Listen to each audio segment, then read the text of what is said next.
BA 5ನೇ ಸೆಮ್ಮಿನ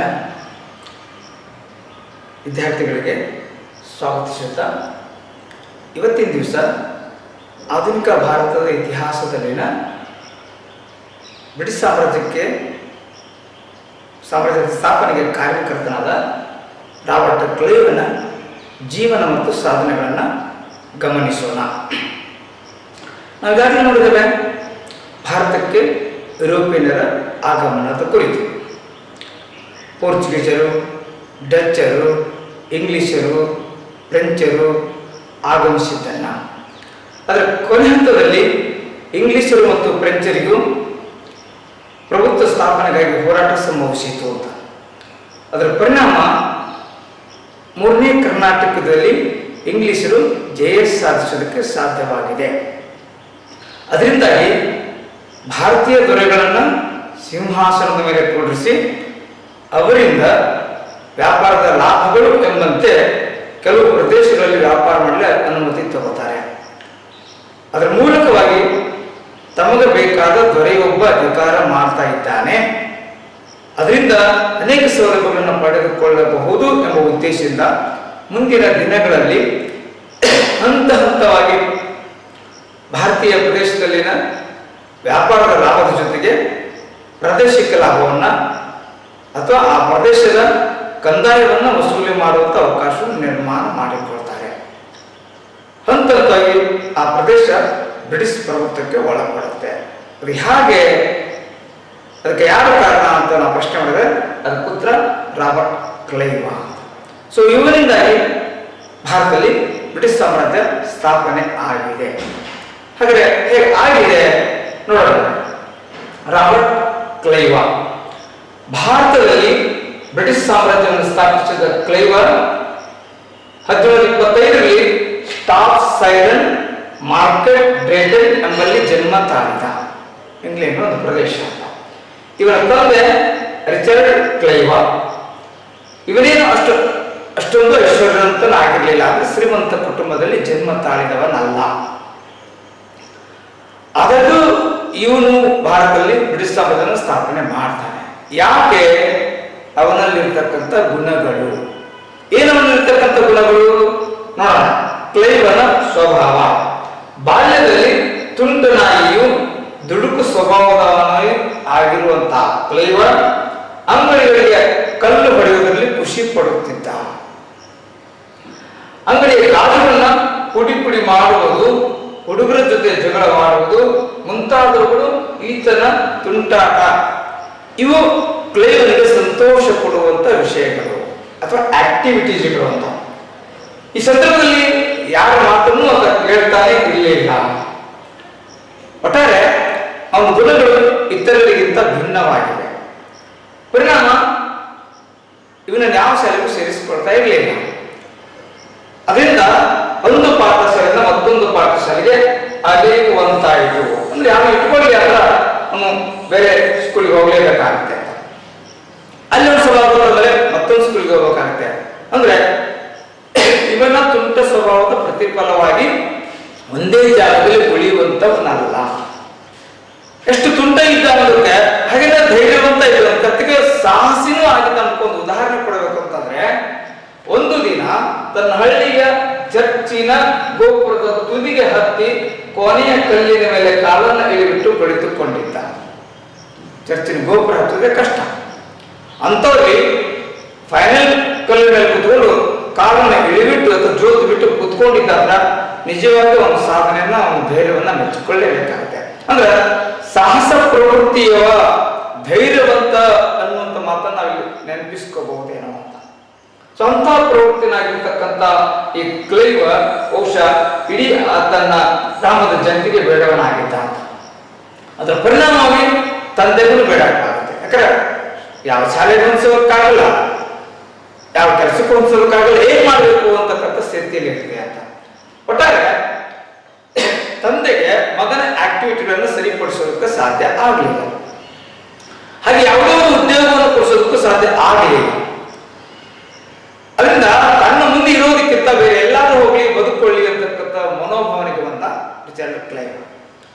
ಪರಿಣಾಮ East India ಕಂಪನಿಯ ಗುಮಾಸ್ತರಾಗಿ ಅಂದ್ರೆ ನಮ್ಮ ಏರಿಯಾದಲ್ಲಿ ಇವ್ನು ಬೆಳೆಬೇಡ, ಬೇರೆ ಕಡೆ ಹೋಗಿ ಅಲ್ಲಿ ಏನ್ ಯಾಕೆ ಮಾಡ್ಕೊಳ್ಳಬೇಕಂತಕ್ಕಂಥ ದೃಷ್ಟಿಕೋನಕ್ಕ ಭಾರತದಲ್ಲಿನ ಈಸ್ಟ್ ಇಂಡಿಯಾ ಕಂಪನಿಯ ಒಬ್ಬ ಕೆಲಸಗಾರನಾಗಿ ಇಂಡಿಯಾಕ್ಕೆ ಕಳುಹಿಸಿ ಕೊಡ್ತಾನೆ. ಹೋಗಲ್ಲಿ ಏನಾದ್ರು ಮಾಡ್ಕೊಳ್ಳುವಂತಕ್ಕಂಥ ರೀತಿಗೆ ಗೊತ್ತಿದ್ದವನಿಗೆ, ಯಾಕಂದ್ರೆ 18 ವರ್ಷದಲ್ಲಿ ಭಾರತ ಪದವಿ ಆಗ್ತದೆ, ತನ್ನ ಮಗ ವಾಪಸ್ಸಾಗಿ ಸುರಕ್ಷಿತವಾಗಿ ಬರ್ಲಿಕ್ಕಿಲ್ಲ ಅಂತಕ್ಕಂಥ ಮನೋಭಾವನೆಯನ್ನು ಹೊಂದಿದ್ದ. ಅದಕ್ಕೆ ಹೇಳ್ತಾನೆ, ಇದರಿಂದ ಕಳಿಸೋದ್ರಿಂದ ತನ್ನ ಮಗ ಕ್ಷೇಮವಾಗಿ ನಮ್ಮ ಆಸೆಯನ್ನೇ ಬಿಡಬೇಕಾಯಿತು. ಯಾಕಂದ್ರೆ ಸಮುದ್ರದ ಮೂಲಕವಾಗಿ ಎಷ್ಟೋ ದಿನಗಳವರೆಗೆ ಭಾರತಕ್ಕೆ ಬರಬೇಕಾಗತ್ತೆ, ವಾಪಸ್ ಇಲ್ಲಿಂದ ಹೋಗ್ಬೇಕಾಗತ್ತೆ.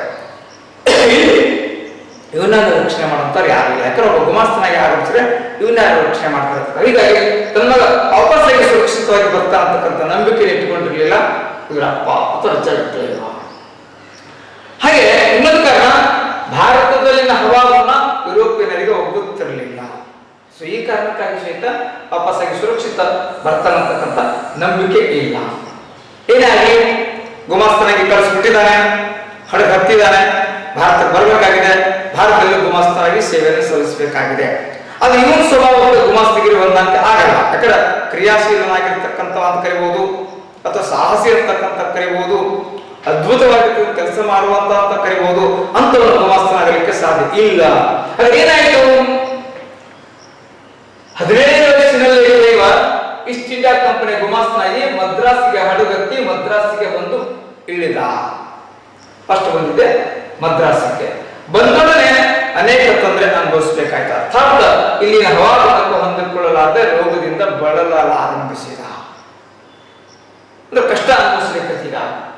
ವಾಪಸ್ಸಾಗಿ ಇಂಗ್ಲೆಂಡ್ಗೆ ಹೋಗ್ಲಿಕ್ಕಾಗಲ್ಲ. ಹಾಗೆ ಇಲ್ಲಿ ಹವಾಮಾನ ಅಡ್ಜಸ್ಟ್ ಮಾಡಿಕೊಂಡು ಬದುಕಲಿಕ್ಕಾಗಲಿಕ್ಕಿಲ್ಲ. ಏನ್ ಮಾಡ್ಬೇಕು ಅಂತ ಗೊತ್ತಾಗಬೇಕಂತ ಕ್ಲೈವ 2 ಸಾರಿ ಆತ್ಮಹತ್ಯೆ ಮಾಡಿಕೊಳ್ಳಲು ಪ್ರಯತ್ನಿಸಿದ.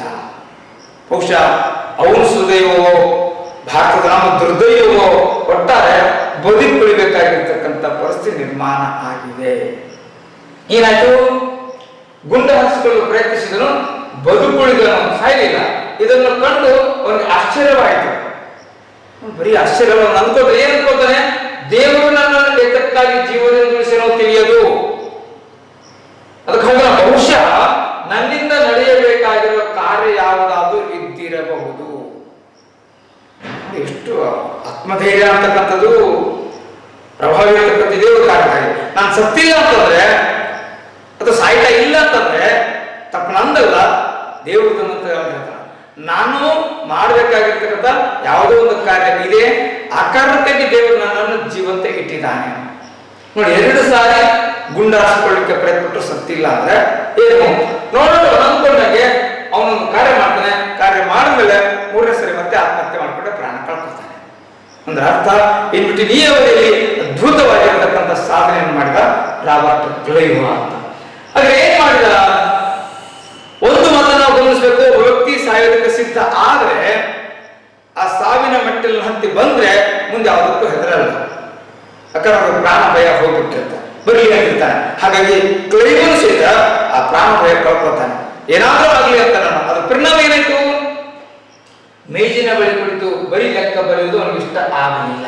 ಪರಿಣಾಮ ಸ್ವಭಾವ ಯೋಧನಾಗಿದ್ದು ಕತ್ತಿಯನ್ನು ಝಳಪಿಸುತ್ತಾ ರಣರಂಗಕ್ಕೆ ತೆರಳಲು ಸಿದ್ಧನಾದ.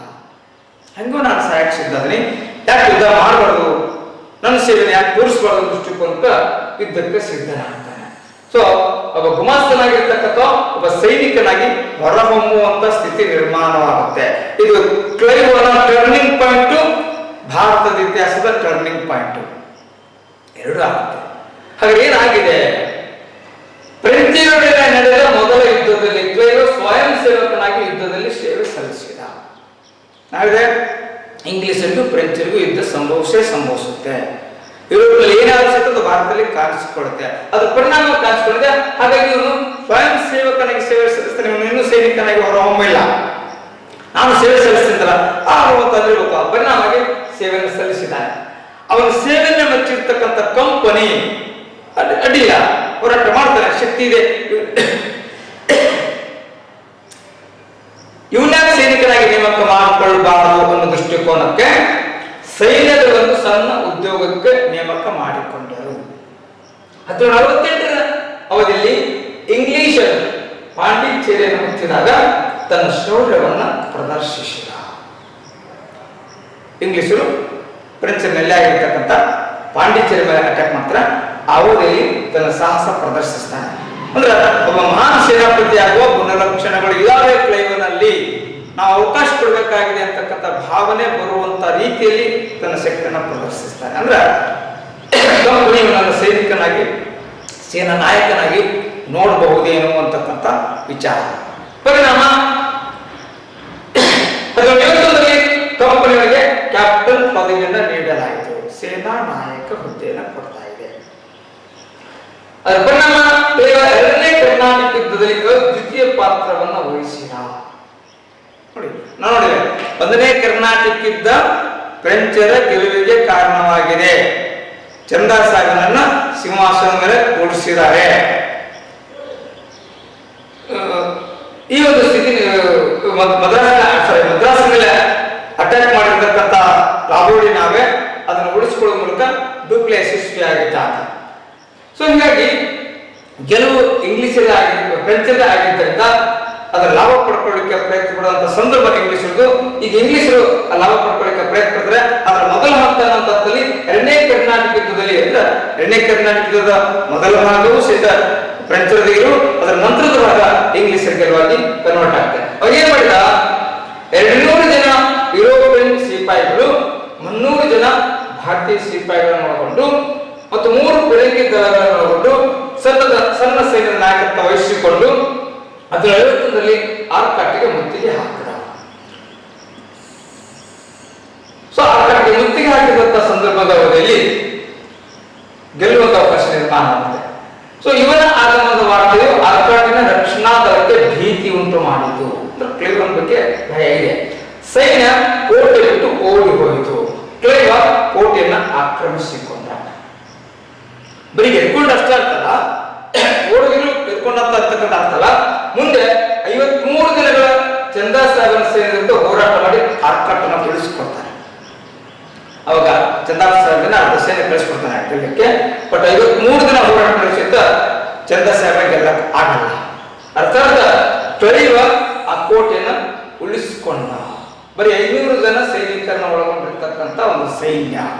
ಅಂದ್ರೆ ಕ್ಲೈವನ ಸಾಮರ್ಥ್ಯ ಏನು ಅಂತ ಸರ್ ಇಲ್ಲಿ ತೋರ್ಪಡಿಸೋದಕ್ಕೆ ಅವಕಾಶ ಸಿಕ್ಕಿತ್ತು ಅಥವಾ ಮೆಚ್ಚಿಕೊಳ್ತಕ್ಕಂಥ ಸ್ಥಿತಿ ಬಂತು.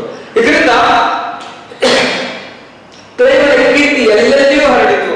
ಯಾಕಂದ್ರೆ ಇಂಗ್ಲಿಷರ ಮೊದಲ ಗೆಲುವಿತು. ನಂತರ ಫ್ರೆಂಚರ ಹಾಗೂ ಚಂದಾ ಸಾಗರ ಸಂಯುಕ್ತ ಸೈನ್ಯವನ್ನ ಅಗ್ನಿ ಮತ್ತು ಕಾವೇರಿ ಪಾಕ್ ಕಾಳಗದಲ್ಲಿ ಸೋಲಿಸಿದ. ಮತ್ತೆ 2ರ ಹಂತದಲ್ಲಿ ಅವನು ಸೋಲಿಸ್ತಾನೆ. ಒಟ್ಟಾರೆ ದ್ವಿತೀಯ ಕರ್ನಾಟಕ ಯುದ್ಧದಲ್ಲಿ ನಿರ್ಣಾಯಕ ಪಾತ್ರವನ್ನು ವಹಿಸಿದವ ಯಾರು ಪ್ರಶ್ನೆ ಮಾಡಿದ್ರೆ ರಾಬರ್ಟ್ ಕ್ಲೈವ್ ಅನ್ನಬೇಕಾಗುತ್ತೆ. ಸೊ ಭಾರತದ ಇತಿಹಾಸದಲ್ಲಿ ಇಂಗ್ಲಿಷರ ಗೆಲುವು ಅತ್ಯಂತ ಮಹತ್ವದ ಅವಕಾಶ ಅಥವಾ ಹೆಜ್ಜೆ ಅಥವಾ ಬದಲಾವಣೆಗೆ ಕಾರಣ. ಮುಂದೆ ಮೂರನೇ ಕರ್ನಾಟಕದಲ್ಲಿ ಇಂಗ್ಲಿಷರಿಗೆ ಗೆಲುವನ್ನು ಪಡ್ಕೊಂಡು ಫ್ರೆಂಚರನ್ನ ನಿರ್ಗಮಿಸಿ ಭಾರತದಲ್ಲಿ ಬ್ರಿಟಿಷರೇ ಆಡಳಿತ ಅವಕಾಶ ನಿರ್ಮಾಣ ಮಾಡಿಕೊಳ್ಳುವಂತ ಸ್ಥಿತಿ ನಿರ್ಮಾಣ ಆಗುತ್ತೆ. ನೋಡೋಣ, ಸ್ವಲ್ಪ ದಿನಗಳ ನಂತರ ಮಾರ್ಗರೆಟ್ ಮಾಸ್ಕಲಿಡ್ ಅನ್ನು ಮದುವೆಯಾದ. 1953ರಲ್ಲಿ ಅಪಾರ ಐಶ್ವರ್ಯದಲ್ಲಿ ಇಂಗ್ಲೆಂಡಿಗೆ ತೆರಳಿದ. ಒಬ್ಬ ಗುಮಾಸ್ತನಾಗಿ ಭಾರತಕ್ಕೆ ಬಂದು ಮದ್ರಾಸಿನ ಹವಾಗುಣಕ್ಕೆ ಹೊಂದಿಕೊಳ್ಳದೆ ರೋಗದಿಂದ ಬಳಲಿಕ್ಕೆ ಪ್ರಯತ್ನ ಪಟ್ಟು ಪ್ರಾಣ ಕಳ್ಕೊಳ್ಳೋಕೆ 2 ಸಾರಿ ಪ್ರಯತ್ನಿಸಿದರೂ ವಿಫಲನಾಗಿ ನನ್ನಿಂದ ಏನೋ ಮಹತ್ವದ ಕಾರ್ಯ ಆಗಬೇಕಾಗಿದೆ ಎಂಬ ಉದ್ದೇಶದಿಂದ ಸೈನಿಕನಾಗಿ ಹೊರಹೊಮ್ಮಿ ಆರ್ಕಾಟನ್ನು ಗೆದ್ದುಕೊಂಡು 53 ದಿನಗಳವರೆಗೆ ಅದನ್ನು ಉಳಿಸಿಕೊಂಡು ಅಗ್ನಿ ಮತ್ತು ಕಾವೇರಿ ಪಾತ್ರವನ್ನು ಗೆಲ್ಲುವುದರ ಮೂಲಕ ತನ್ನ ಸಾಮರ್ಥ್ಯ ಏನು ಅಂತ ತೋರಿಸಿಕೊಟ್ಟ. ಅದು ಭಾರತದಲ್ಲಿ ಬ್ರಿಟಿಷ್ ಸಾಮ್ರಾಜ್ಯದ ಬೆಳವಣಿಗೆಗೆ ಸ್ಥಾಪನೆಗೆ ಮೊದಲ ಹೆಜ್ಜೆ ಆಗಿದೆ. ಇದಕ್ಕೆ ಯಾವ ಕಾರಣ ಅಂತ ಹೇಳಿದ್ರೆ ಕ್ಲೈವನ್ ಅಂತ ಹೇಳಬೇಕಾಗುತ್ತೆ. ಹೀಗೆ ಗೆಲುವನ್ನು ಪಡೆದುಕೊಂಡು ಆ ಕೀರ್ತಿಯೊಂದಿಗೆ ಮತ್ತು ಸಂಪತ್ತಿನೊಂದಿಗೆ ತನ್ನ ಊರಿಗೆ ಹೋಗ್ಲಿಕ್ಕೆ ಅವಕಾಶ ನಿರ್ಮಾಣ ಮಾಡಿಕೊಳ್ತಾನೆ. ಇಂಗ್ಲೆಂಡ್ಗೆ ತೆರಳ. ಇಂಗ್ಲೆಂಡ್ನಲ್ಲಿ ಇವನನ್ನ ಆದರದಿಂದ ಬರಮಾಡಿಕೊಂಡು ಸನ್ಮಾನಿಸಲಾಯಿತು. ಯಾಕೆ ಸನ್ಮಾನಿಸಿದ್ರು ಇಂಪಾರ್ಟೆಂಟ್. ಈಸ್ಟ್ ಇಂಡಿಯಾ ಕಂಪನಿಯ ಡೈರೆಕ್ಟರ್ಗಳು ಇವನ ಸೇವೆಯನ್ನು ಮೆಚ್ಚಿ ಅದರ ಗುರುತಿಗಾಗಿ ವಜ್ರಖಚಿತವಾದ ಸೊಂಟದ ಪಟ್ಟಿಯನ್ನು ಒಳಗೊಂಡಿರ್ತಕ್ಕಂಥ ಕತ್ತಿಯನ್ನು ಹೊಂದಿದ ಒಂದು ಪಟ್ಟಿಯನ್ನು ಕೊಡ್ತಾರೆ. ಅಂದ್ರೆ ಮುಂದೆ ನೀನಿನ್ನೂ ಯುದ್ಧ ಮಾಡಬೇಕಾಗಿದೆ, ನೀನಿನ್ನೂ ಸೇವೆಯನ್ನು ಸಲ್ಲಿಸಬೇಕಾಗಿದೆ, ಖಡ್ಗವೇ ನಿನ್ನ ಶಸ್ತ್ರವಾಗಲಿದೆ ಅಂತಕ್ಕಂಥ ಹಿನ್ನೆಲೆಯಲ್ಲಿ ಬಹುಮಾನ ಕೊಡ್ತಾರೆ. ಅದರ ಪರಿಣಾಮವಾಗಿ ಅವನು ಮುಂದೆ ಕಂಪನಿಯ ಒಬ್ಬ ಸೇನಾ ನಾಯಕನಾಗಿ ಭಾರತಕ್ಕೆ ಬರ್ತಕ್ಕಂಥ ಸ್ಥಿತಿ ನಿರ್ಮಾಣ ಆಗುತ್ತೆ. ಒಟ್ಟಾರೆ ಅದ್ಧೂರಿಯಾಗಿ ಸ್ವಾಗತ ಸಿಕ್ಕಿದೆ, ಸನ್ಮಾನವೂ ಸಿಕ್ಕಿದೆ. ಪುನಃ ಅವನು ಭಾರತಕ್ಕೆ ಬಂದ 1750ರಲ್ಲಿ ಪುನಃ ಭಾರತಕ್ಕೆ ಬಂದ. ಈಗ ಫೋರ್ಟ್ ಸೇಂಟ್ ಡೇವಿಡ್ ಮತ್ತು ಮದ್ರಾಸಿಗೆ ಗವರ್ನರ್ ಆಗಿಯೂ ಮತ್ತು ಬ್ರಿಟಿಷ್ ಸೈನ್ಯದ ದಂಡನಾಯಕನಾಗಿಯೂ ಆಗಮಿಸಿದ. ನೋಡಿ, ಮೊದಲನೇ ಸಾರಿ ಆಗಮಿಸಿದಾಗ ಮದ್ರಾಸಿಗೆ ಬಂದು ರೋಗದಿಂದ ಬಳಲಿದ್ರೆ ಈಗ ಅದೇ ಮದ್ರಾಸಿಗೆ ಗವರ್ನರ್ ಆಗ್ತಾನೆ. ನೋಡಿ, ಆಡಳಿತದ ಅಧಿಕಾರಿ ಆಗ್ತಾನೆ. ಅಷ್ಟೆಲ್ಲ ಅವ್ರ ಸೈನಿಕನಾಗಿ ಬರುವುದ ಈಗ ಮದ್ರಾಸ್ ಸೈನ್ಯದ ದಂಡನಾಯಕನಾಗಿ ಆಗ್ತಾನೆ, ಇಡೀ ಸೈನ್ಯದ ಮುಖ್ಯಸ್ಥನಾಗ್ತಾನೆ. ಸೊ ಅಂತ ಹುದ್ದೆಯೊಂದಿಗೆ ಅವನು ಮದ್ರಾಸಿಗೆ ಬಂದಿಳಿದ. ಮದ್ರಾಸಿಗೆ ಬಂದು ಅಧಿಕಾರ ವಹಿಸಿಕೊಂಡ 1756 ಜೂನ್ ತಿಂಗಳ. ಬಟ್ ಈ ಅವಧಿಯಲ್ಲಿ ಬಂಗಾಳದಲ್ಲಿ ಒಂದು ಪ್ರಾಬ್ಲಮ್ ಕ್ರಿಯೇಟ್ ಆಗುತ್ತೆ, ಅಥವಾ ಬಂಗಾಳದಲ್ಲಿ ಇಂಗ್ಲಿಷ್ಗೆ ಪ್ರಾಬ್ಲಮ್ ಆಗುತ್ತೆ. ಆ ಸಮಸ್ಯೆಯನ್ನು ಸಾಲ್ವ್ ಮಾಡೋಕೆ ಕ್ಲೈವ್ ಅನ್ನ ನೇಮಕ ಮಾಡ್ತಾರೆ. ಅಂದ್ರೆ ಎಲ್ಲಿ ಸಮಸ್ಯೆ ಇದೆಯೋ ಅಲ್ಲಿ ಕ್ಲೈವ್ ಅನ್ನ ನೇಮಕ ಮಾಡಿದ್ರೆ ಆ ಸಮಸ್ಯೆ ಸಾಲ್ವ್ ಆಗುತ್ತೆ ಅಂತಕ್ಕಂಥದ್ದು ಈ ಶಕ್ತಿಯ ಮಟ್ಟಿಗೆ ಈಸ್ಟ್ ಇಂಡಿಯಾ ಕಂಪನಿಗೆ ಮನವರಿಕೆ ಆಗಿದೆ. ಅದರ ಪರಿಣಾಮ ಬಂಗಾಳ ರಾಜಕೀಯದಲ್ಲಿ ಸಿಕ್ಕಿ ಹಾಕಿಕೊಳ್ಳಬೇಕಾಯಿತು. ಸೊ ಸೇರ್ಕೊಂಡ ಅಂತ ಹೇಳಿದ್ರೆ ಹಾಗೇನೆಲ್ಲ ಉದ್ದೇಶ ಪೂರಿತವಾಗಿ ಬಂಗಾಳಕ್ಕೆ ಟ್ರಾನ್ಸ್ಫರ್ ಮಾಡ್ತಾರೆ, ಅಲ್ಲಿನ ಸಮಸ್ಯೆಯನ್ನು ಸಾಲ್ವ್ ಮಾಡ್ತಾರೆ. ಮುಂದಿನ ಹಂತ ಭಾರತದಲ್ಲಿ ಬಂಗಾಳದ ಮೂಲಕ ಬ್ರಿಟಿಷ್ ಸಾಮ್ರಾಜ್ಯದ ವಿಸ್ತರಣೆ ಅಂತ ನಾವು ಕರೀಬಹುದು ಅಂತ. ಹಾಗೆ ಬಂಗಾಳದ ರಾಜ್ಯದಲ್ಲಿ ಯಾಕೆ ಸಿಕ್ಕಾಕೊಂಡ, ಏನ್ ಮಾಡಿದ, ಅದರ ಬಗ್ಗೆ ನೋಡೋಣ. ಬಂಗಾಳದಲ್ಲಿ ಬ್ರಿಟಿಷ್ ಪ್ರಭುತ್ವದ ಸ್ಥಾಪನೆ. ಮೊಘಲರ ಆಳ್ವಿಕೆ ದುರ್ಬಲವಾಗಿತ್ತು. ಇಂಥ ಸನ್ನಿವೇಶದಲ್ಲಿ ಅಂದ್ರೆ 1709ರಲ್ಲಿ ಅಲಿವರ್ಧನ್ ಖಾನ್ ಬಂಗಾಳ ಮತ್ತು ಒರಿಸ್ಸಾ ಪ್ರಾಂತಗಳ ನವಾಬನಾಗಿದ್ದ. ಸ್ವಲ್ಪ ಹಿಂದೆಗಡೆ ಹೋಗ್ತಾ ಇದ್ದೆ ನಾವು. ಆಡಳಿತ ಅಭಿವೃದ್ಧಿ ಕೂಡಿತ್ತು, ಆ ಟೈಮ್ನಲ್ಲಿ ಚೆನ್ನಾಗೇನೆ ಇತ್ತು. ಯಾವಾಗ ಈ ಕ್ಲೈವ್ 2ನೇ ಸರಿ ಇಂಡಿಯಾಕ್ಕೆ ಬರ್ತಕ್ಕಂಥ ಸಂದರ್ಭದಲ್ಲಿ ಆಗಿರ್ತಕ್ಕಂಥ ಪ್ರಾಬ್ಲಮ್. ಸೊ 1750 ಈತ ಮರಣ ಹೊಂದಿದ. ಅಂದ್ರೆ ಈ ಪ್ರಾಂತಕ್ಕೆ ಅಧಿಪತಿಯಾಗಿರ್ತಕ್ಕಂಥವ. ಅವನ ಮೊಮ್ಮಗನಾದ ಮಗಳ ಮಗನಾಗಿರ್ತಕ್ಕಂಥ ಸಿರಾಜುದ್ದೌಲ ಬಂಗಾಳ ಮತ್ತು ಒಡಿಸ್ಸಾಗಳ ನವಾಬನಾದ. ಇಲ್ಲಿಂದ ಇತಿಹಾಸ ಪ್ರಾರಂಭವಾಗುತ್ತೆ. ಇದೇ ಬಂಗಾಳದ ರಾಜಕೀಯದಲ್ಲಿ ಕ್ಲೈವ್ ಅನ್ನು ಸಿಕ್ಕಾಕೋಣ ಅಂತ ಹೇಳ್ತಕ್ಕಂಥದ್ದು, ಅಥವಾ ಬಂಗಾಳ ರಾಜಕೀಯ ಇತಿಹಾಸವನ್ನು ಬದಲಿಸಲಿಕ್ಕೆ ಕ್ಲೈವ್ ಅನ್ನು ನೇಮಕ ಮಾಡಲಾಗಿತ್ತು ಅನ್ನುವಂಥ ವಿಷಯ ಅಂತ. ಹಾಗಾದ್ರೆ ಏನಾಗಿತ್ತು ಈ ಸಿರಾಜುದ್ದೌಲನ ಕಾಲಕ್ಕೆ? ಬಂಗಾಳದ ಪರಿಸ್ಥಿತಿ ತೀರಾ ಹದಗೆಟ್ಟಿತ್ತು, ಅಷ್ಟು ಒಳ್ಳೆ ಆಡಳಿತ ಇರಲಿಲ್ಲ. ಯಾಕೆ? ಮರಾಠರ ದಾಳಿಯಿಂದ, ಅಧಿಕಾರಿಗಳ ಬಂಡಾಯದಿಂದ, ಇಂಗ್ಲಿಷರ ಮತ್ತು ಫ್ರೆಂಚರ ಹೋರಾಟದಿಂದ ಇವೆಲ್ಲ ಸಮಸ್ಯೆಗಳನ್ನ ಒಳಗೊಂಡಿರ್ತಕ್ಕಂಥದ್ದು. ಸಿರಾಜುದ್ದೌಲ ಸ್ಟ್ರಾಂಗ್ ಇದ್ರು ಸಹಿತ ನೋಡಿದ್ರೆ ನಾವು ಮೊಘಲ್ ಸಾಮ್ರಾಜ್ಯ ಡಿಕ್ಲೈನ್ ಆಗಿದೆ ಅಂದ್ರೆ ಹಂತ ಹಂತವಾಗಿ ತಮ್ಮ ಅಸ್ತಿತ್ವವನ್ನು ಕಳ್ಕೊಳ್ತಾ ಬರ್ತಾ ಇದೆ. ಅದರಲ್ಲಿ ಕೆಲವು ನವಾಬರುಗಳು ಅಥವಾ ದೊರೆಗಳು ಸ್ಟ್ರಾಂಗ್ ಇದ್ರು ಸಹಿತ ಯಶಸ್ವಿ ಆಗುವಷ್ಟು ಸ್ಟ್ರಾಂಗ್ ಇಲ್ಲ ಅಂತದೇ ಪರಿಸ್ಥಿತಿ ನಿರ್ಮಾಣ ಆಗಿದೆ. ಏನಾಗಿದೆ? ಇಂಗ್ಲಿಷರು ನವಾಬನ ಆಜ್ಞೆಯನ್ನು ಉಲ್ಲಂಘಿಸಿ ಕಲ್ಕತ್ತಾವನ್ನ ರಕ್ಷಣೆ ಮಾಡಿಕೊಳ್ಳಲಿಕ್ಕೆ ಪ್ರಯತ್ನ ಪಟ್ಟರು. ಇದೇ ಅತ್ಯಂತ ಸಮಸ್ಯಾತ್ಮಕವಾಗಿರ್ತಕ್ಕಂಥ ವಿಷಯ. ನಾವು ಏನು ಹೇಳಿದ್ದೇವೆ, ಭಾರತದಲ್ಲಿ ಇಂಗ್ಲಿಷರು ಮತ್ತು ಫ್ರೆಂಚರು ಹೋರಾಟ ಮಾಡ್ತಾ ಇದ್ದಾರೆ, ಅದ್ರ ಜೊತೆಗೆ ದೇಶೀಯರು ಹೋರಾಟ ಮಾಡ್ತಾ ಇದ್ದಾರೆ. ಈ 3 ಮಂದಿ ಸಮಸ್ಯೆ, ಆ 3 ಮಂದಿ ಸಮಸ್ಯೆಯಲ್ಲಿ ಮರಾಠರು ಮತ್ತೊಂದು ಸಮಸ್ಯೆ. ಅಂದ್ರೆ ಈ 3ಕ್ಕಿಂತ ಸ್ಟ್ರಾಂಗ್ ಅವರು. ಮರಾಠರು ದಾಳಿಕೋರರು, ಭಾರತದ ಯಾವುದೇ ಪ್ರದೇಶವನ್ನು ಲೂಟಿ ಮಾಡಬಹುದು, ಅವರ ಲೂಟಿಯನ್ನು ತಡೆಗಟ್ಟುವುದಕ್ಕೆ ಯಾರಿಂದಲೂ ಸಾಧ್ಯ ಇಲ್ಲ. ಇಂಗ್ಲಿಷರಿಂದ, ಫ್ರೆಂಚರಿಂದ, ದೇಶೀಯ ದೊರೆಗಳಂದು ಇಲ್ಲ. ಹಾಗಾದ್ರೆ ಮರಾಠ ದಾಳಿಯಿಂದ ರಕ್ಷಣೆ ಮಾಡ್ಕೋಬೇಕಾದ್ರೆ ಏನಾದ್ರು ಮಾಡ್ಕೊಳ್ಳೇಬೇಕು. ಹಾಗೆ ಇಂಗ್ಲಿಷ್ ಮತ್ತು ಫ್ರೆಂಚರು ತಮ್ಮ ರಕ್ಷಣಾ ಕೋಟೆಯನ್ನು ಕಟ್ಕೊಳ್ತಾರೆ, ಕೋಟೆಗಳನ್ನು ಕಟ್ಕೊಳ್ಳೋದು. ಆ ಕೋಟೆಗೆ ಹೋದಾಗ ಅಲ್ಲಿಂದ ನವಾಬನನ್ನು ಧಿಕ್ಕಿಸ್ತಾರೆ. ಕಟ್ಕೋಬೇಡ ನೀನು ನನ್ನನ್ನು ರಕ್ಷಿಸಲ್ಲ ಅಂತ, ನಮ್ಮ ರಕ್ಷಣೆ ನಾವು ಮಾಡ್ಕೊಳ್ಬೇಕಾಗಿದೆ. ಹಾಗೆ ಇಂಥ ಘಟನೆ ಕರ್ನಾಟಕದಲ್ಲಿ ಸಂಭವಿಸಿದಂಗೆ ನನ್ನ ಭಾಗದಲ್ಲೂ ಸಂಭವಿಸಿದ್ರೆ ನಾನು ಏನ್ ಮಾಡಬೇಕು ಅನ್ನತಕ್ಕಂಥ ನಿರ್ಧಾರ ಮಾಡ್ತಾನೆ ಸಿರಾಜುದ್ದೌಲ. ಅದರ ಪರಿಣಾಮವೇ ಯುದ್ಧ. ಏನಾಗಿದೆ? ಈ ರೀತಿ ಕಲ್ಕತ್ತಾವನ್ನ ಸುಭದ್ರಪಡಿಸಿದ ಇಂಗ್ಲಿಷರ ವರ್ತನೆಯು ಈ ಹಿಂದೆ ಅವರು ಅನುಸರಿಸಿದ ಕರ್ನಾಟಕದ ನೀತಿಯನ್ನ ಬಂಗಾಳದಲ್ಲೂ ನಡೆಸಬಹುದೆಂದು ನಾವು ನಮಗೆ ಖಚಿತವಾಯಿತು. ಇಲ್ಲೂ ಮಾಡಿ ಅಲ್ಲ ನೋಡಿದ್ರೆ ಸೋಲಿಸಿರೋ ಹಾಗೆ ಇಲ್ಲಿ ಇವನನ್ನು ಸೋಲಿಸಿ ತಮ್ಮ ಪ್ರಭಾವನ ನಿರ್ಮಾಣ ಮಾಡ್ತಾರೆ ಅಂತಕ್ಕಂಥ ಸ್ಥಿತಿ ಬಂದೋದಿದೆ. ಅದರ ಪರಿಣಾಮಗಳು ವಾಣಿಜ್ಯ ಸೌಲಭ್ಯಗಳನ್ನು ದುರುಪಯೋಗಪಡಿಸಿಕೊಳ್ತಿದ್ರು. ಅದ್ರ ಜೊತೆಗೆ ಸಿರಾಜನ ವಿರೋಧಿಗಳ ನೆರವಿನಿಂದ ಈತನನ್ನ ಅಲ್ಪಾವಧಿಯಲ್ಲೇ ಪದಚ್ಯುತಗೊಳಿಸಲು ಎಣಿಕೆ ಮಾಡಿದರು. ಸಿರಾಜ್ ನಿರ್ದಿಷ್ಟ ಆಗಿದ್ದಾರೆ, ಬಟ್ ಇಂಗ್ಲಿಷ್ಗೆ ಉಳಿಬೇಕಾಗಿದೆ. ಪ್ರಚರಿಸಿದ ಏನ್ ಮಾಡ್ಬೇಕು? ಹಾಗೆ ಸಿರಾಜ್ ವಿರೋಧಿಗಳು ಯಾರು? ಅವ್ರಿಗೆ ನಾವು ಸಪೋರ್ಟ್ ಕೊಡೋಣ. ಯಾಕೆ ನಾವು ಕರ್ನಾಟಕದಲ್ಲಿ ಒಬ್ಬ ನವಾಬನಿಂದ ಮತ್ತೊಬ್ಬ ನವಾಬನನ್ನ ಎತ್ತಿಗಟ್ಟುವ ಪ್ರಯತ್ನದ ಮೂಲಕ ತಮ್ಮ ಅಸ್ತಿತ್ವ ನಿರ್ಮಾಣ ಮಾಡಿಕೊಳ್ಳೋದಕ್ಕೆ ಇಂಗ್ಲಿಷರು ಮತ್ತು ಫ್ರೆಂಚರು ಪ್ರಯತ್ನ ಪಟ್ಟಿದ್ದಾರೆ. ಕೆಲವೊಂದಲ್ಲಿ ಇಂಗ್ಲಿಷರಿಗೆ ಗೆದ್ದಿದ್ದಾರೆ, ಕೆಲವೊಂದಲ್ಲಿ ಫ್ರೆಂಚರಿಗೆ ಗೆದ್ದಿದ್ದಾರೆ. ಯಾರಿಗೆ ಒಟ್ಟಾರೆ ತಮ್ಮ ಪರವಾಗಿರ್ತಕ್ಕಂಥ ವ್ಯಕ್ತಿಯನ್ನು ಸಿಂಹಾಸನದ ಮೇಲೆ ಕೂರಿಸುವಂತ ಪ್ರಯತ್ನ ಮಾಡ್ತಾ ಇದ್ದಾರೆ. ಹಾಗೆ ಇಲ್ಲಿ ಸಹಿತ ಸಿರಾಜ್ ವಿರೋಧಿಗಳ ಸಪೋರ್ಟ್ ಅನ್ನು ತಗೊಂಡು ಸಿರಾಜ್ ಪದಚ್ಯುತಗೊಳಿಸಿ ತಮ್ಮ ಪವರ್ ನಿರ್ಮಾಣ ಮಾಡ್ಕೊಳ್ಳಕ್ಕೆ ಪ್ರಯತ್ನಿಸ್ತಾ ಇದ್ದಾರೆ. ಅಂದ್ರೆ ಸಿರಾಜ್ ಸ್ಟ್ರಾಂಗ್ ಇದ್ದಾರೆ, ಅವನನ್ನು ಕಿತ್ತಾಕಲಿಕ್ಕೆ ಚಿಂತನೆ ಮಾಡಿದ್ದಾರೆ. ಅದಕ್ಕೆ ಬಂಗಾಳದಲ್ಲಿ ಅವನ ಅನುಮತಿ ಇಲ್ಲದೆ ಇಂಗ್ಲಿಷರು ಮತ್ತು ಫ್ರೆಂಚರು ತಮ್ಮ ಕೋಟೆಗಳನ್ನು ಭದ್ರಪಡಿಸಿಕೊಳ್ಳಲು ಆರಂಭಿಸಿದರು. ಹೇಳಿದ ನವಾಬನ ಆಜ್ಞೆಯನ್ನು ಧಿಕ್ಕರಿಸಿದ್ದಾರೆ. ಹಾಗೆ ಏನು ನಿರ್ಧಾರ ಮಾಡಬೇಕು, ಬೇರೆ ಏನಿಲ್ಲ. ಸೊ ದೇಶ ಪ್ರೇಮಿಯಾಗಿದ್ದ ನವಾಬ ಹೆಚ್ಚುವರಿ ಕೋಟೆಗಳನ್ನು ನಾಶಪಡಿಸಲು ಆಜ್ಞಾಪಿಸಿದ. ನೋಡಿ, ಈಗಾಗಲೇ ನಿಮ್ಗೆ ಅನುಮತಿ ಕೊಟ್ಟಿದೆ, ಅಲ್ಲಿ ಬೇಕಾದ್ರೆ ಪ್ರೊಟೆಕ್ಷನ್ ಮಾಡಿ, ಅದಕ್ಕೆ ಹೆಚ್ಚಿನ ಕೋಟೆಗಳಿದ್ರೆ ಅವ್ನು ತೆಗೆದು ಹಾಕಿ ಅಂತ ಆಜ್ಞೆ ಮಾಡಿಸ್ತಾನೆ. ಬಟ್ ಇಂಗ್ಲಿಷರು ನವಾಬನ ಆಜ್ಞೆಯನ್ನು ಧಿಕ್ಕರಿಸಿದ್ರು.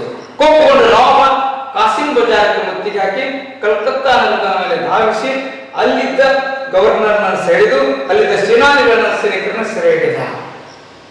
ಅಂದ್ರೆ ಇಂಗ್ಲಿಷರನ್ನ ಸೋಲಿಸಿದ. ಇದು ಮತ್ತಷ್ಟು ಅವಮಾನ ಆಗಿದೆ ಇಂಗ್ಲಿಷರಿಗೆ ಅಂತ. ಬ್ಯಾಟ್ಲಕ್ಕೂ ಗುಡ್ಲಕ್ಕೂ ಬಹುಶಃ ಒಂದು ರೀತಿ ಅವನತಿ ಅಂದ್ರೆ ಅವನತಿನ ಆರಂಭ. ಹಾಗೆ ಭಾರತದಲ್ಲಿರ್ತಕ್ಕಂಥ ರಾಜಕೀಯದ ಅವನತಿ ಅಂತಕ್ಕಂಥ ಸ್ಥಿತಿ ಇರ್ಬೋದು. ಸಿರಾಜ್ ಎದುರ್ಕೊಂಡು ಸಹಿತ ಅವನತಿ ಅನುಭವಿಸಬೇಕಾಗಿರ್ತಕ್ಕಂಥ ಸ್ಥಿತಿ ಬಂದಿದೆ. ಅಥವಾ ಇಂಗ್ಲಿಷ್ ಸೋತು ಸಹಿತ ಮೇಲೆ ಬರಲಿಕ್ಕೆ ಅವಕಾಶ ಇರ್ತಕ್ಕಂಥ ಸ್ಥಿತಿ ನಿರ್ಮಾಣವಾಗಿದೆ. ಅದುವೇ ಕಪ್ಪು ಕೋಣೆಯ ದುರಂತ, ಬ್ಲ್ಯಾಕ್ ಹೋಲ್ ಟ್ರೆಜೆಡಿ. ಹಾಗೆ ಏನಿದು? ಇದರಿಂದ ಹಂಗೆ ಸಿರಾಜ್ ಸೋಲ್ಬೇಕಾಗಿರ್ತಕ್ಕಂಥ ಸ್ಥಿತಿ ಬಂದಿದೆ. ಇದರಿಂದ ಸೋತಿರ್ತಕ್ಕಂಥ ಇಂಗ್ಲಿಷರಿಗೆ ಗೆಲುವನ್ನು ಕೊಡ್ಕೊಳ್ತಕ್ಕಂಥ ಸ್ಥಿತಿ ಬಂದಿದೆ. ಅದಕ್ಕೆ ಒಂದು ಘಟನೆನೇ ಸಾಕ್ಷಿ ಆಗುತ್ತೆ. ಏನದು? ಕಲ್ಕತ್ತಾ ವಿಲಿಯಂ ಕೋಟೆಯಲ್ಲಿನ ಅಂದ್ರೆ ಸೆರೆಹಿಡಿತಕ್ಕಂಥ ಇಂಗ್ಲಿಷ್ ಸೈನ್ಯ 170 ಇಂಗ್ಲಿಷರನ್ನ 1756 ಜೂನ್ 20ರಂದು ನವಾಬನಿಗೆ ಶರಣಾಗತರಾಗಿದ್ದರು. ಇವರನ್ನ ನವಾಬನ ಕೆಳದರ್ಜೆ ನೌಕರನೊಬ್ಬ, ಈ ಕಠಿಣ ಆಗಿದೆ ಅಂತ ಹೇಳ್ತಾರೆ, ಆಗಿಲ್ಲ ಅಂತ ಕವಿತಾಸ್ಕರ ಹೇಳ್ತಾರೆ. ಆಗಿದೆ ಅಂತ ನೋಡಿದ್ರೆ ಕೆಳದರ್ಜೆ ನೌಕರೊಬ್ಬ 18 ಅಡಿ ಉದ್ದ, 14 ಅಡಿ ಅಗಲ ಹಾಗೂ 10 ಅಡಿ ಎತ್ತರದ ಒಂದು ಚಿಕ್ಕ ಕೋಣೆಯಲ್ಲಿ 140 ಸೈನಿಕರನ್ನ ಕೂಡಿ ಹಾಕಿದೆ. ಅಂದ್ರ ಆ ಸಣ್ಣ ಕೋಣೆಗ ಇಷ್ಟು ಸೈನ್ಯ ಹೋಗ್ಲಿಕ್ಕೆ ಮಾಡ್ತಾನೆ. ಅದು ಹೆಂಗೆ ಬೇಸಿಗೆ ರಾತ್ರಿಯನ್ನು ಕಳೆಯುವಂತೆ ಮಾಡಿದ. ಅತ್ಯಂತ ಸೆಖಿ, ಅಂತರಲ್ಲಿ ಸಣ್ಣ ಜಾಗ, ಆ ಜಾಗದಲ್ಲಿ 146 ಸೈನಿಕರು ಇಂಪಾಸಿಬಲ್. ಅದರ ಪರಿಣಾಮ ಏನಾಯಿತು? ಬೆಳೆದ ಹರಿಯುವಾಗ 123 ಜನ ಮರಣ ಹೊಂದಿ ಬರೀ 23 ಜನ ಮಾತ್ರ ಬದುಕಿಕೊಳ್ಳುತ್ತಿದ್ದರು. ಇದನ್ನ ಕಪ್ಪು ಕೋಣೆಯ ದುರಂತ ಅಂದ್ರೆ ಒಂದು ರಾತ್ರಿ ಕಳೆದಂತ ಸಂದರ್ಭ, ಬ್ಲ್ಯಾಕ್ ಹೋಲ್ ಟ್ರೆಜೆಡಿ ಅಂತ ಕರೀತಾರೆ. ಈ ವರದಿಯನ್ನ ಹಾಗೆ ರಿಪೋರ್ಟ್ ಮಾಡ್ತಾರೆ. ಬಹುಶಃ ಇದು ನಡೆದಿರ್ಲಿಕ್ಕಿಲ್ಲ ಅಂತಕ್ಕಂಥದ್ದು ಭಾರತೀಯ ಇತಿಹಾಸಕಾರವಾದ. ಏನಾಗಿದೆ, ಅನೇಕರು ಇದನ್ನ ಕಪ್ಪು ಕೋಣೆಯ ದುರಂತ ಎಂದು ಪರಿಗಣಿಸಿದ್ದಾರೆ. ಸೊ ಸಿರಾಜ್ ಉದ್ದೌಲಾ ಎದುರ್ಕೊಂಡು ಸಹಿತ ಈ ಘಟನೆಯಿಂದ ತನ್ನ ಅಸ್ತಿತ್ವನ ಕಳ್ಕೊಳ್ಬೇಕಾಗತ್ತೆ. ಸೋತಿರ್ತಕ್ಕಂಥ ಇಂಗ್ಲಿಷ್ ಈ ಘಟನೆಯಿಂದ ಗೆಲ್ಲಲಿಕ್ಕೆ ಸ್ಫೂರ್ತಿ ನಿರ್ಮಾಣ ಮಾಡ್ಕೊಳ್ಳಿಕ್ಕೆ ಅವಕಾಶವಾಗುತ್ತೆ. ಏನಾಗಿದೆ, ಇಂಗ್ಲಿಷರು ಕಲ್ಕತ್ತಾವನ್ನು ವಶಪಡಿಸಿಕೊಳ್ಳಲು ರಾಬರ್ಟ್ ಕ್ಲೈವನ್ನ ನಾಯಕತ್ವದಲ್ಲಿ ಸೈನ್ಯವನ್ನು ಕಳಿಸಿದರು. ಇದೇ ಕಾರಣಕ್ಕಾಗಿ ಕ್ಲೈವನ್ನ ಬಂಗಾಳಕ್ಕೆ ಟ್ರಾನ್ಸ್ಫರ್ ಮಾಡ್ತಾರೆ. ನೌಕಾಧಿಕಾರಿ ವ್ಯಾಟ್ಸನ್ ನೌಕಾಬಲ ನಾಯಕತ್ವದಲ್ಲಿ ನೌಕಾಪಡೆಯನ್ನು ಕಳಿಸಲಾಯಿತು. 1757ರಲ್ಲಿ ಕಲ್ಕತ್ತಾವನ್ನು ವಶಪಡಿಸಿಕೊಂಡರು. ಸಿರಾಜ್ ಅಟ್ಯಾಕ್ ಮಾಡಿ ಆ ಪ್ಲೇಸ್ ಅನ್ನ ಕಸ್ಕೊಂತಾರೆ. ನಂತರ ಹುಗ್ಲಿಯನ್ನು ಸ್ವಾಧೀನಪಡಿಸಿಕೊಂಡರು. 1757 ಫೆಬ್ರವರಿ ಸಿರಾಜ್ ಉದ್ದೌಲಾ ಮತ್ತು ಇಂಗ್ಲಿಷ್ ನಡುವೆ ಶಾಂತಿ ಒಪ್ಪಂದ ಏರ್ಪಟ್ಟಿತು. ನವಾಬನು ಇಂಗ್ಲಿಷರ ಬೇಡಿಕೆಯನ್ನು ಒಪ್ಪಿಕೊಂಡ. ಇಂಗ್ಲಿಷರು ಬಂಗಾಳದಲ್ಲಿ ವ್ಯಾಪಾರದ ವಿಶೇಷ ಹಕ್ಕು ಮತ್ತು ಕೋಟೆ ಕಟ್ಟುವ ಹಕ್ಕನ್ನು ಪಡೆದುಕೊಂಡರು. ಅನಿವಾರ್ಯವಾಗಿ ಸೋತಿರ್ತಕ್ಕಂಥ ಸಿರಾಜುದ್ದೌಲ ಇಂಗ್ಲಿಷ್ ಏನು ಹೇಳ್ತಾರೋ ಅದಕ್ಕೆ ಪರ್ಮಿಷನ್ ಕೊಡ್ತಾನೆ. ಹಾಗೆ ನಿಮ್ಮ ಬೇಕಾದಷ್ಟು ಕೋಟೆಯನ್ನ ಕಟ್ಕೊಳ್ಬಹುದು ಅಂತಕ್ಕಂಥ ಪರ್ಮಿಷನ್ ಕೊಡ್ತಾನೆ. ಅಂದ್ರೆ ದೇಶೀಯ ದುರ್ಯೋಗನ ಸೋಲಿನ ಹಿನ್ನೆಲೆ. ಬಟ್ ಇಲ್ಲಿ ನಾವು ನೋಡಿದ್ದೇವೆ, ಬಂಗಾಳದಲ್ಲಿ ಇಂಗ್ಲಿಷರು ತಮ್ಮ ಪ್ರಭುತ್ವವನ್ನು ಸ್ಥಾಪಿಸುವುದಕ್ಕೆ ಇದು ಮೊದಲ ಹೆಜ್ಜೆ. ಕಲಿಯುವ ಮೂಲಕ ಗೆಲುವನ್ನು ಪಡ್ಕೊಳ್ಳಿಕ್ಕೆ ಸಾಧ್ಯ ಆಗಿದೆ. ಆದ್ರೆ ಇಂಗ್ಲಿಷರಿಗೆ ಸಂತೃಪ್ತಿ ಇಲ್ಲ. ಯಾಕಂದ್ರೆ ಸಿರಾಜುದ್ದೌಲ ಸ್ಟ್ರಾಂಗು, ಅವನು ಯುದ್ಧ ಮಾಡಿದ್ರೆ ನಾವು ಸೋಲ್ಬೇಕಾಗತ್ತೆ. ಹಾಗೆ ಸೋತಿದ್ದರೆ ಸಿರಾಜುದ್ದೌಲ ಮತ್ತೆ ಯುದ್ಧಕ್ಕೆ ಸಿದ್ಧತೆ ಮಾಡ್ಕೊಳ್ಳಿಕ್ಕೆ ಪ್ರಯತ್ನ ಮಾಡ್ತಾನೆ. ಸೊ ಈ ಸಂದರ್ಭದಲ್ಲಿ ಏನಾದ್ರೂ ಮಾಡಿ ಸಿರಾಜುದ್ದೌಲನ ಪದಚ್ಯುತಗೊಳಿಸಬೇಕಂತಕ್ಕಂಥ ಉದ್ದೇಶವನ್ನು ಹೊಂದ್ತಾರೆ ಇಂಗ್ಲಿಷರು. ಅಂತ ಘಟನೆಯೇ ಬಂಗಾಳದಲ್ಲಿ ಕ್ರಾಂತಿ.